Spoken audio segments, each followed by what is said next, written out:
বঙ্গবন্ধুর ঘনিষ্ঠ সহচর ও স্বাধীন বাংলাদেশের প্রথম প্রধানমন্ত্রী তাজউদ্দিন আহমেদের ৯৫তম জন্মদিন। ১৯২৫ সালে গাজীপুর জেলার কাপাসিয়া থানার দরদরিয়া গ্রামে জন্মগ্রহণ করেন বঙ্গবন্ধুর ঘনিষ্ঠ মুক্তিযুদ্ধের অন্যতম সংগঠক তাজউদ্দিন আহমেদ। তার জন্মদিন উপলক্ষে আওয়ামী লীগ তার নিজস্ব ফেসবুক পেজে দিনটি স্মরণ করে তার অবদানের কথা উল্লেখ করে। ছাত্রজীবনেই রাজনীতিতে হাতেখড়ি ঘটে তাজউদ্দিন আহমেদের। ১৯৪৮ সালের ৪ জানুয়ারি গঠিত পূর্ব পাকিস্তান ছাত্রলীগের অন্যতম প্রতিষ্ঠাতা ছিলেন তিনি।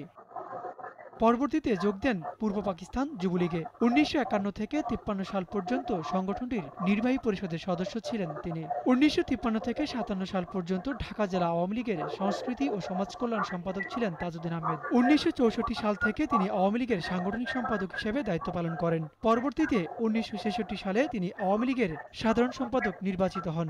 ১৯৭২ সাল পর্যন্ত টানা ৩